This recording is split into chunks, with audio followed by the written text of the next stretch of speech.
When my two older daughters were young, I used to quiz them on pop music performers, pop and standards. For instance, if I was somewhere and if we were somewhere and we would hear Frank Sinatra or Dean Martin or Bing Crosby, usually in the grocery store, I would tell them who they were, how they used to be crazy popular like Madonna, and why they were important to me. Because that's the music that I grew up hearing in my house. My mother loved that kind of music. And then the next time we would hear one of those songs, I would say to the girls, okay, who is that singing? And I would quiz them on if it was, Frank Sinatra, and they would tell me who they thought it was. And I did much the same thing with the Beatles. When we were in the car or at home or wherever we were and a Beatles song came on the radio, I would say, who is this? And they would say, the Beatles. And I would say, what's their names? And they would say, gleefully shout, John, Paul, George, and Ringo. Fun times, that was. Because this is our music is powerful in my life, and I know it's powerful in your life as well. So this is our final installment in our Gospel according to the Beatles series. And today, obviously, we're looking at Let It Be and what it might mean in our lives right now. Isn't that quite something? I scheduled these lessons a couple months ago, and the funny thing about it is I would generally do Let It Be first, but for the schedule and what was going on, I put Let It Be last. And here we are, letting it be. So Let It Be was the Beatles' last single, released in March 1970. Now, when the Beatles first began, you might like to know, John Lennon and Paul McCartney wrote songs together, and they agreed to bill all of their songs as being by Lennon and McCartney. But starting around 1965, they basically wrote on their own with limited collaboration. And Let It Be was written 100% by Paul McCartney. You also might be interested to know that the Mother Mary in the song is not the Virgin Mary. It's Paul's own mother, who died when he was 14 years old. And when he wrote this song in 1968, he was feeling very troubled. We're told that the Beatles were fighting and growing apart, and Paul was left by himself to attend to the group's financial affairs and recording projects. And one night in a dream, his mother, Mary, came to him and comforted him by saying, everything will be all right. Just let it be. Everything will be all right. Just let it be. Let's breathe into that for a moment. I want to share a story with you that is told that it took place in England when the English had colonized India.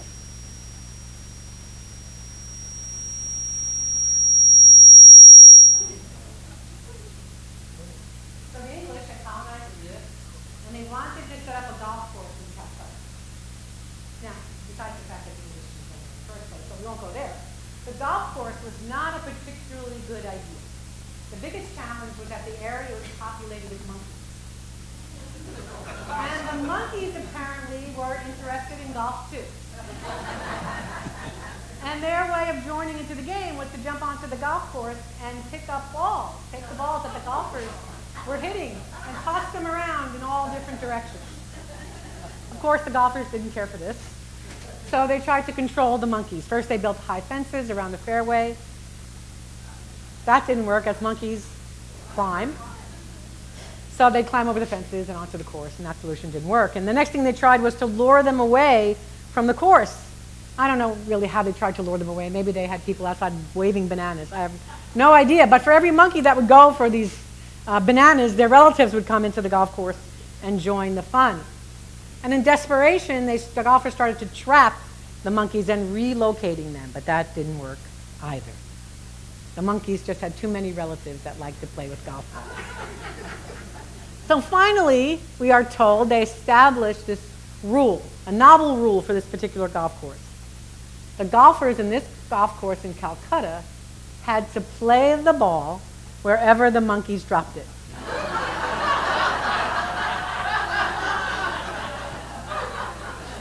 Now think about that for a minute. Think about how that applies to your life right now. Playing the ball where it's dropped. Because truth is, we all want life to be a certain way. We all want life to be a certain way. We want the conditions to be just so. And life doesn't always cooperate. Maybe it does for a while, which makes us want to hold on tight to how things are. But then things change.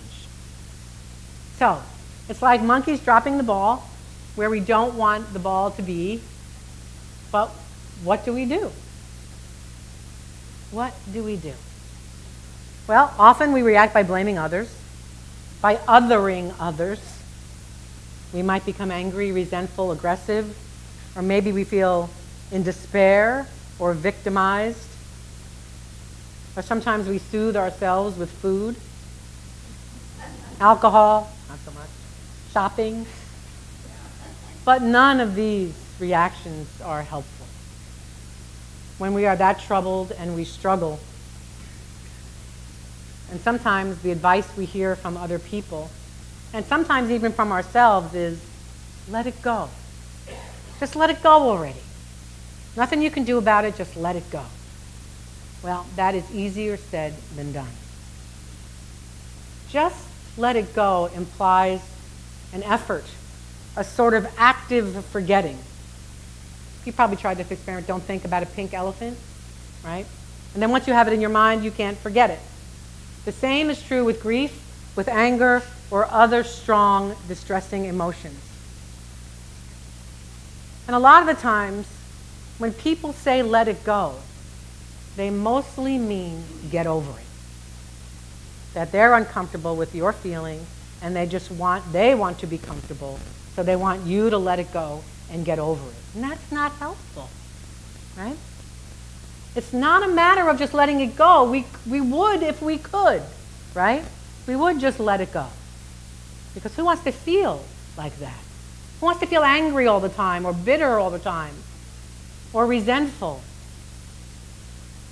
So instead of letting it go, or let it go, we might try let it be. Just let it be. This recognizes when we share with ourselves or with others to let it be, it recognizes that the mind is not ready to let it go yet. And the problem will not go away, and allows us to have a different relationship with that which we're holding on to let it be. If we're to find any peace, if we're to find any freedom, what we need to say is, okay, this is where the monkey dropped the ball. I'll play it from here as well as I'm able. When we let it be, we're abiding in what is. We're not resisting. You know, we did this whole series on the untethered soul, right?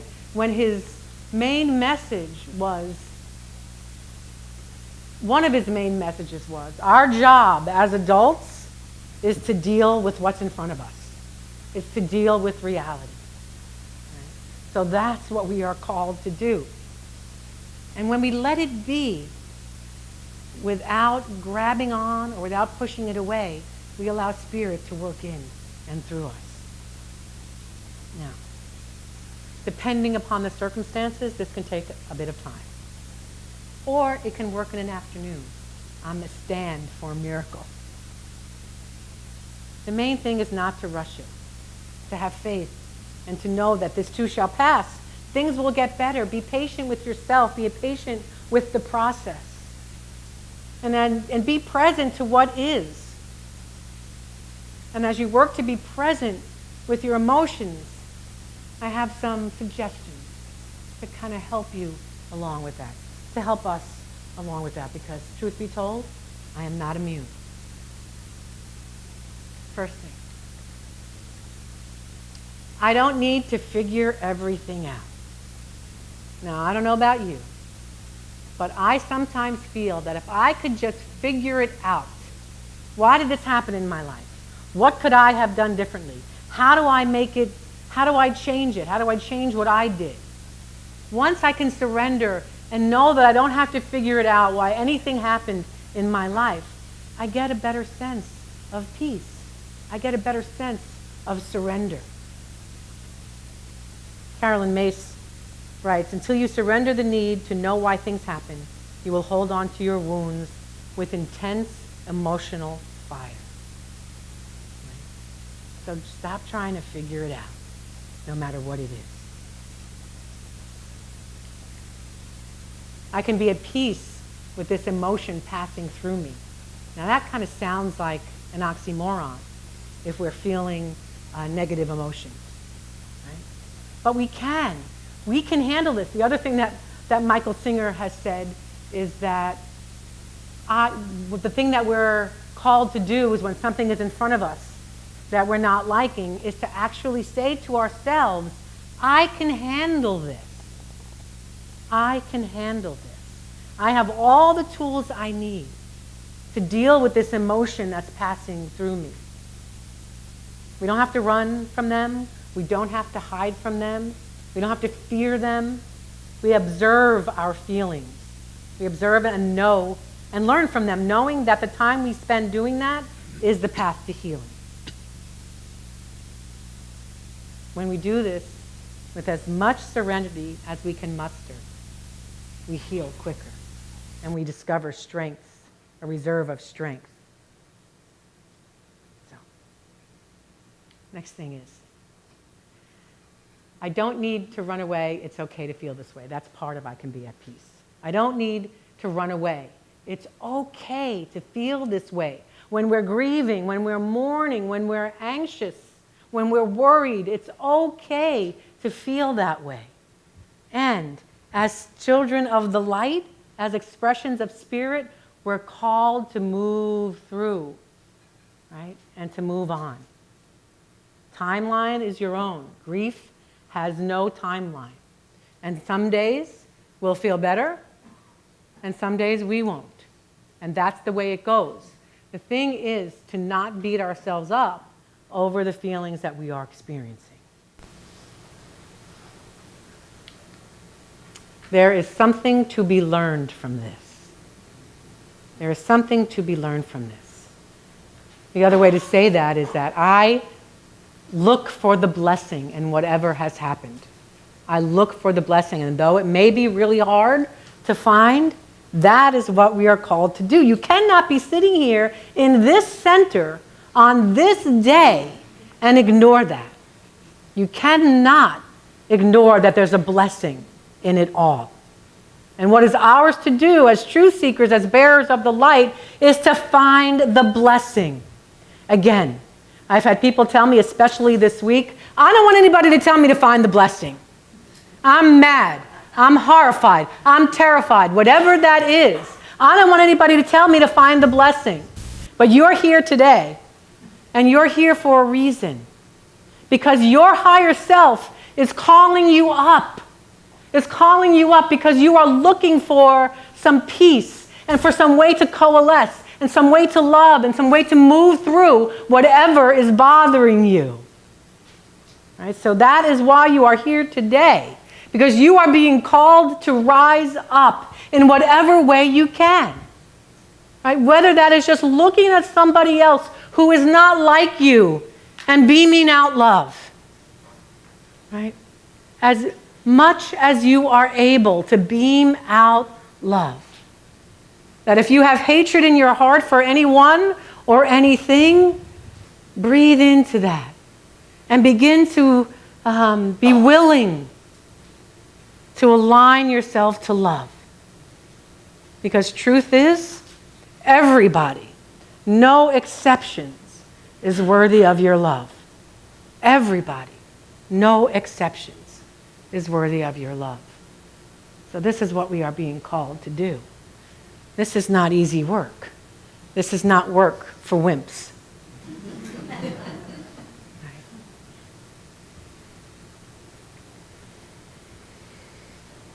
Last thing, to remember this truth, that I am light. There's a song by India Ari, and in it she says, "You are divinity defined. You are God on the inside. You are divinity defined. You are the godness in action in the world. Not for nothing. It only happens through you. Right? Being light, being love, being God, being goodness in the world only happens through each one of us. We are the center. We are where God lives. Now, God lives and moves and has its being through each one of us. So yes, feel your feelings. Don't deny your feelings. But also allow God to be God in you, in it all. Allow God to be God in you at whatever capacity you can do that today. So let's just affirm together that last little 3-word affirmation together. I am light. And let's breathe that in.